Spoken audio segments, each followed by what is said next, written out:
Um estrondo alto sacode a tripulação enquanto o Platino inclina bruscamente para estibordo. A força rompe o cabo de retenção que segurava a retranca, que balança violentamente pela popa do barco, derrubando um tripulante no convés e matando-o instantaneamente. Platino era um veleiro sloop projetado por Ron Holland. Ele tinha 2 velas de proa, ou bujas, à frente do mastro e a vela principal que sobe pelo mastro acima da retranca. Platino media 20 metros de comprimento e foi construído pela Yachting Developments por volta de 1997 a 98 como um iate de vela recreativo. Originalmente, ele se chamava Picasso e ficava atracado na Marina de Sydney até 2014, quando foi vendido para novos proprietários, os McHughes, da Nova Zelândia. Enquanto a venda estava sendo negociada, ele foi danificado por um incêndio a bordo de outro barco no estaleiro. Por isso, acabou sendo vendido por um preço reduzido após a venda. Ele foi levado para seu novo porto de origem em Gulf Harbour, Auckland, onde passou por uma ampla reforma sem economia de despesas e foi renomeado para Platino. A grande reforma incluiu o casco, o motor de vela, os sistemas de navegação e comunicação e os equipamentos de segurança. O trabalho envolveu a relaminação do casco de fibra de vidro e a troca do convés por madeira mute, deixando o casco com aparência de novo. Os espaços internos, com 3 cabines para 6 passageiros e a cozinha, foram atualizados. Todas as velas foram substituídas, novos sistemas de enrolamento foram instalados para as velas de proa duplas e um motor hidráulico de enrolamento foi adicionado ao mastro para a vela principal. Os enroladores enrolam as velas na posição e podem ser operados por uma pessoa só a partir do cockpit, tornando fácil e seguro içar, guardar ou risar as velas. Quando o tempo muda, os velejadores risam a vela, baixando-a parcialmente quando o vento aumenta, para que menos vela fique exposta ao vento. Novos guinchos foram instalados no cockpit para controlar e ajustar as velas.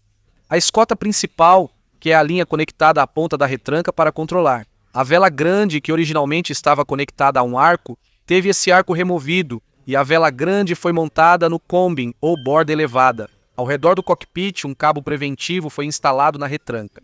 Um preventer, ou cabo de prevenção de jibe, mantém a retranca fixa e evita que ela se mova inesperadamente no barco.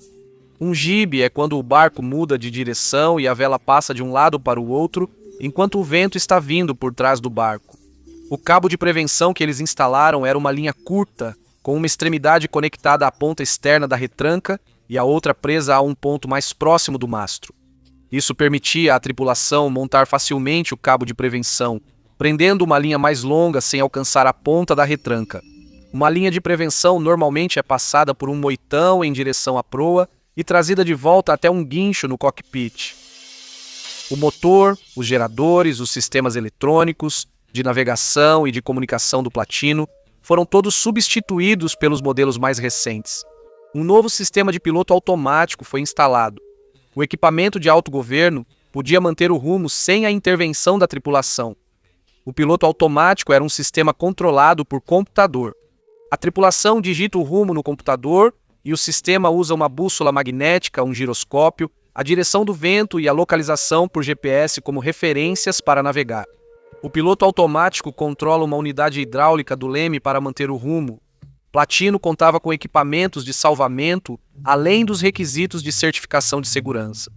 Havia coletes salva-vidas, com cintos de segurança para cada pessoa, incluindo tamanhos infantis, guardados sob os degraus da escada que vai do cockpit ao salão.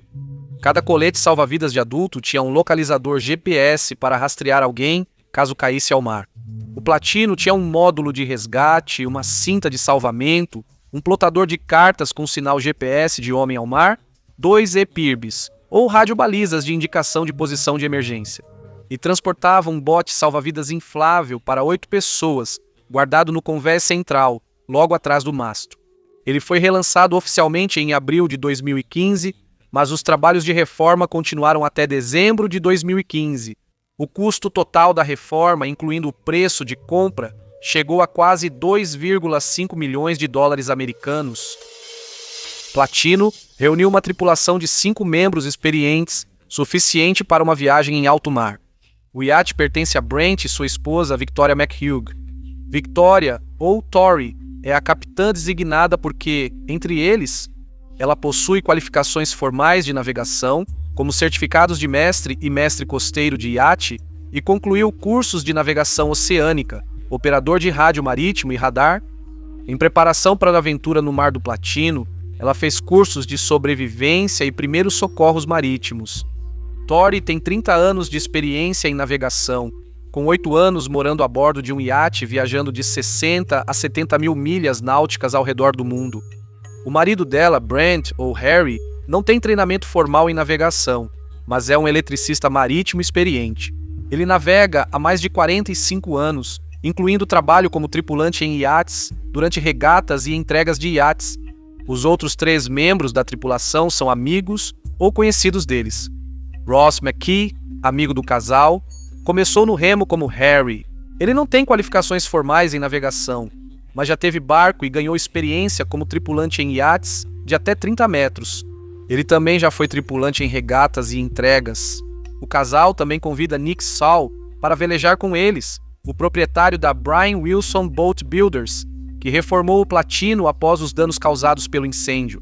Nick é um construtor de barcos experiente que já competiu com seu próprio iate, atuou como comandante, vigia, capitão, navegador e tripulante em vários barcos e possui certificado de mestre de embarcação. Ele participou ativamente das regatas de iate na Nova Zelândia, em níveis local e nacional. O último tripulante, Steve Forno, também é amigo do casal. Steve começou a velejar jovem, teve barcos próprios e ganhou experiência como tripulante em entregas de iates entre portos internacionais.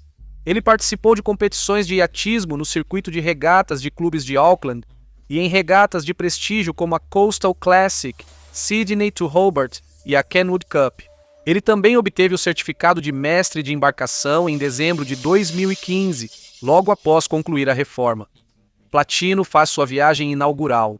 McHughes navegou com o Platino até a Baía das Ilhas, morando a bordo por 3 meses durante o verão de 2015 e 2016. No hemisfério sul, os ventos não são fortes para velejar com o Platino, por isso conduzem o iate a motor de Gulf Harbor até a Baía das Ilhas.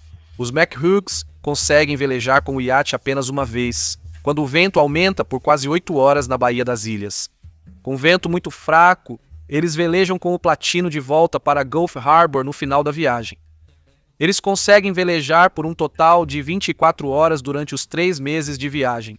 Com ventos tão fracos, eles navegam a motor por grande parte dessa viagem. O piloto automático controla o leme na maior parte do tempo, mas os McHughes e alguns convidados às vezes assumem o comando.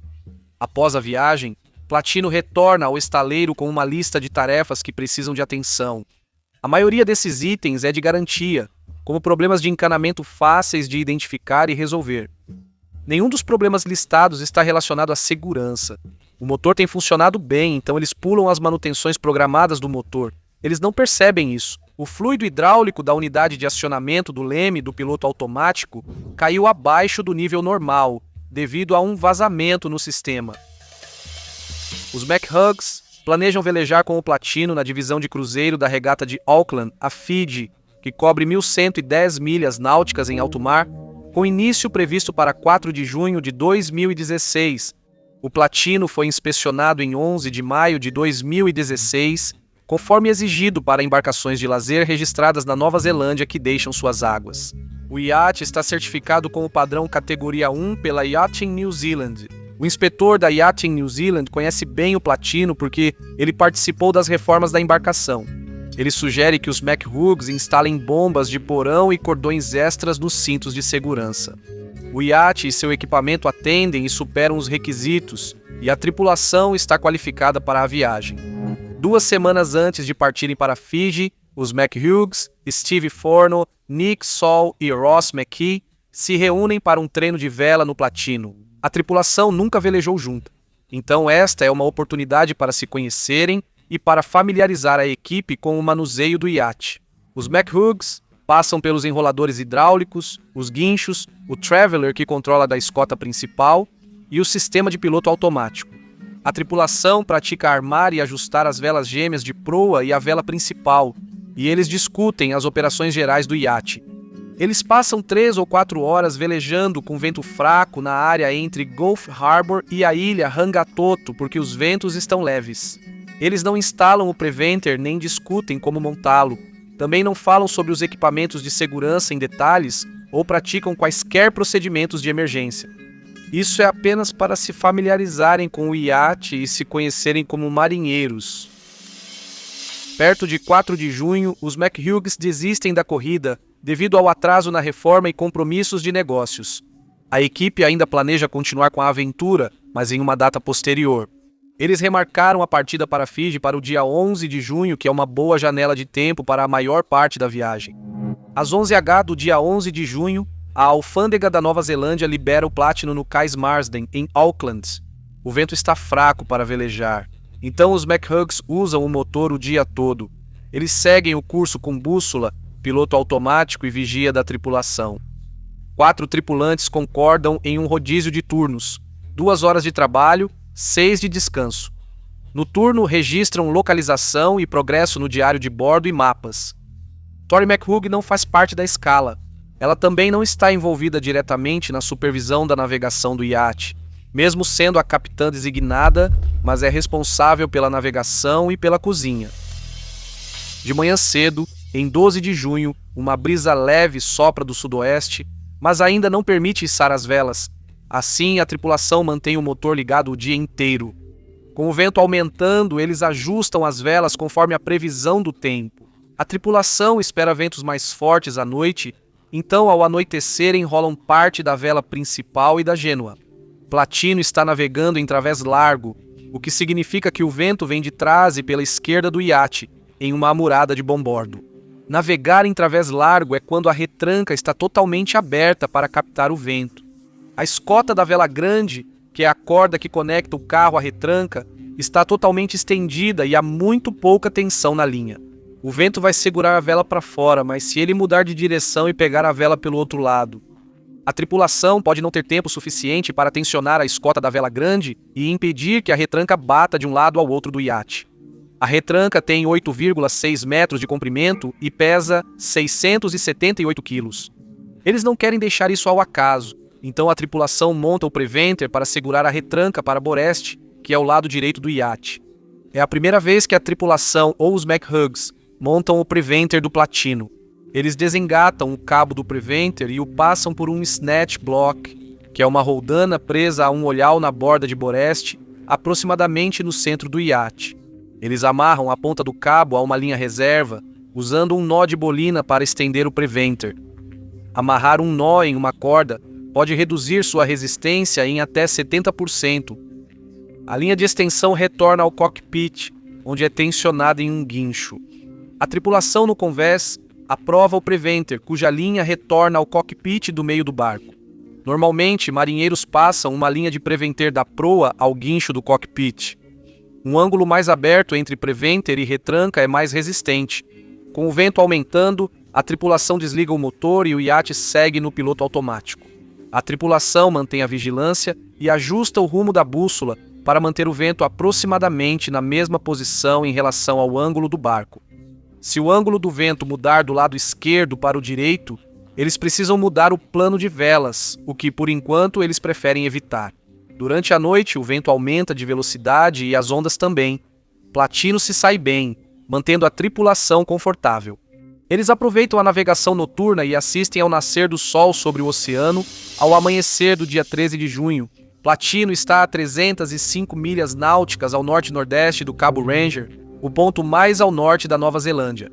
O vento tem soprado de 30 a 35 nós vindo do sul, com rajadas de até 48 nós, registrando nos instrumentos enquanto navegam a favor do vento em uma travessa aberta. O vento forte agitou o mar, produzindo uma onda de 2 metros vinda do sul. Também há uma ondulação de 3 metros vindo do norte. As ondas e a ondulação vindas de direções opostas estão se encontrando e criando condições de mar agitadas e imprevisíveis.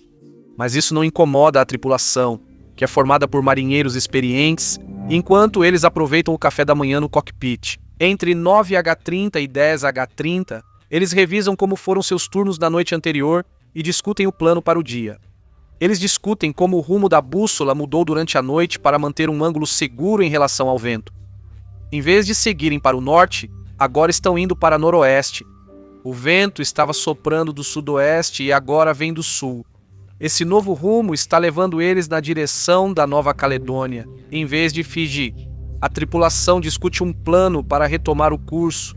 Mais tarde, espera-se que o vento mude para sudeste. A tripulação planeja esperar até que o vento mude de direção e então alterar o curso para uma orça de estribordo. Significa que o vento soprará pelo lado direito do iate, trazendo-os de volta ao curso para Fiji. Patino está navegando com o vento mais ou menos às suas costas. Para mudar de curso, eles têm duas opções. Precisam cruzar o vento, o que significa que a direção do vento muda do lado esquerdo para o lado direito do iate.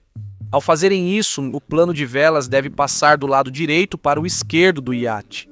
Eles podem fazer uma trasluchada no iate, mantendo o vento nas costas e girando, ou orçar através do vento. Ao girar o iate completamente e apontar a proa do iate primeiro através do vento, uma trasluchada em vento forte precisa ser controlada cuidadosamente apertando a escota da vela grande, que é a linha que conecta o carro ao boom.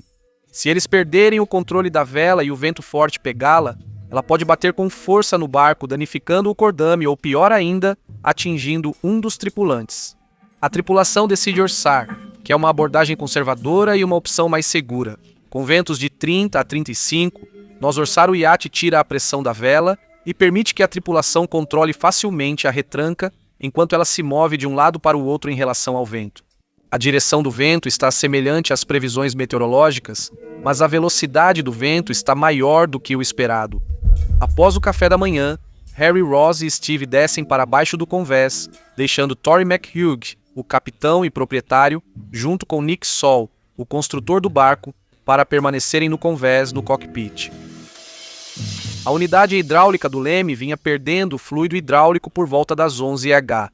Antes de mudarem o curso, a tripulação ouve um estrondo alto e um forte solavanco reverbera pelo platino enquanto ele desvia bruscamente para estribordo. Tory acha que uma onda rebelde atingiu o barco, mas não há nenhuma onda.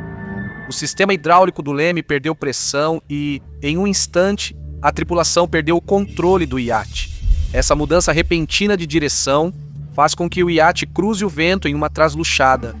O vento agora está do outro lado da vela grande, empurrando-a para a parte de trás do barco. Só a linha de retenção, sob forte pressão do vento, impede a vela grande de atravessar o convés descontrolada. O nó de lás de guia na linha de extensão que está amarrada ao cabo de retenção é o ponto mais fraco. Ele se desfaz. Quando a linha arrebenta, a retranca balança forte, puxando o cabo de retenção do bloco de passagem. O lás de guia desfiado prende-se ao bloco de passagem, transferindo a força da retranca para o bloco. O olhau, onde o bloco de passagem está fixado ao trilho de reboque, não aguenta a tensão e se rompe. O preventer falha e a retranca balança perigosamente pela popa do barco e sai para o lado de bombordo. Sem o leme, o iate fica fora de controle. E ao mudar de direção, a retranca balança de volta para o lado de estribordo. A única corda segurando a retranca é a escota principal conectada ao sistema do carro. Enquanto a retranca balança de um lado para o outro, o sistema do carro se quebra, deixando a retranca balançar pelo barco, batendo contra o estaiamento que sustenta o mastro em ambos os lados. O leme está localizado atrás do cockpit, na popa do iate. Para chegar ao leme a partir do cockpit, Nick precisa cruzar o caminho da retranca, com o bloco de retorno preso ao cabo do Preventer e o carro do Traveler preso à escota da vela grande, balançando descontroladamente como uma bola de demolição.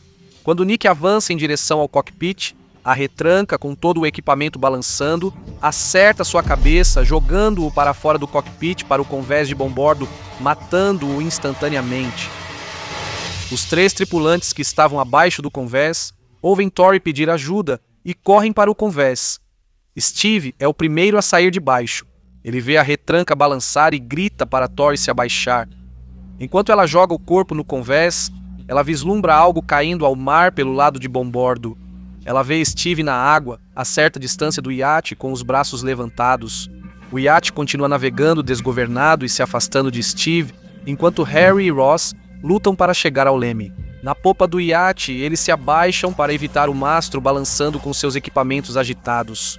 Harry chega primeiro ao leme e tenta conduzir o iate, enquanto Ross verifica se não há cabos na água que possam enroscar na hélice. Harry vira a proa do iate contra o vento para que possam enrolar as velas e encontrar Steve, que caiu na água.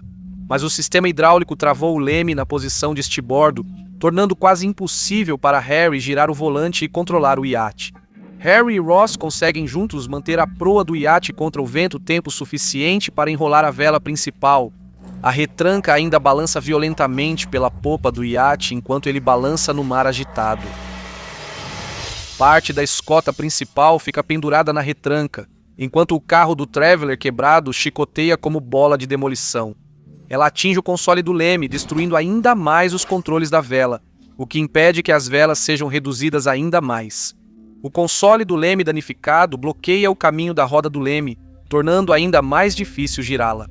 Ross usa as pernas para empurrar o console para longe da roda do leme e depois o amarra. A lança e a bola de demolição balançam novamente, destruindo o teto rígido sobre o cockpit. Ele fica pendurado por uma fita de amarração, que Ross corta, e o teto rígido cai no mar saindo do caminho. A lança e seu aparato atingem a mesa do cockpit, que é arrancada do convés e jogada para fora. Em seguida, no caminho da devastação, está o casco. Um dos raios se estilhaça em pedaços, tornando ainda mais difícil a tarefa de girar o leme. A bola de demolição acerta os trilhos guia na parte traseira de estibordo do iate, derrubando-os enquanto os homens tentam controlar Platino. Distraído pelo vai-vém da retranca, o iate segue um curso errático, passando por Steve 2 vezes enquanto ele luta para se manter à tona. A tripulação vê Steve, mas pouco pode fazer para ajudar. Eles não discutiram nem praticaram exercícios de segurança. Um módulo de resgate com GPS para lançar uma pessoa ao mar e uma cinta de resgate presa ao barco estão próximos. Harry e Ross estão ao lado do leme, mas eles estão lutando para controlar o barco e tentando ficar fora do alcance da retranca e de seu efeito destrutivo. Eles não estão pensando com clareza o suficiente para usar nenhum dos seus dispositivos de salvamento. No exato momento em que avistam Steve, Tori desce para o interior do barco para soar o alarme e pedir ajuda. Ela tenta ativar a função de Homem ao Mar no plotador de cartas. O botão de Homem ao Mar vai marcar e registrar com precisão a localização do iate no momento em que for pressionado, exibirá a distância e a direção do iate, além do tempo decorrido desde que foi ativado. A precisão vai depender muito de quão rapidamente a função de Homem ao Mar é ativada e da velocidade da embarcação. No seu pânico, ela não se lembra que o botão de Homem ao Mar precisa ser pressionado e mantido por 3 segundos e ela não confere se ele foi ativado. Não é algo que eles praticaram, em uma embarcação nova. Tori faz repetidas chamadas de socorro no rádio do iate, mas ninguém responde. Ela então tenta ativar uma das balizas de emergência de posição do iate, ou EPIRB, mas não consegue ligá-la. Se ela conseguir ativar uma, enviará um sinal de socorro e as coordenadas para os serviços de emergência. Ross cambaleia até a cabine e tenta ajudá-la. Ele também não consegue ativar o EPIRB. É diferente do que ele usou antes. Tori deixa o EPIRB com Ross e pega o telefone via satélite. Ela tenta entrar em contato com seus 2 irmãos às 11h05, mas nenhum deles atende. Ela verifica seus contatos, e no topo da lista está o arquiteto naval envolvido no trabalho de design. Durante a reforma do Platino, às 11h12, o arquiteto naval atende o telefone e fica sabendo da situação do Platino. Ross lê cuidadosamente e segue as instruções no farol de emergência, e após alguns minutos, consegue ativar um dos dispositivos.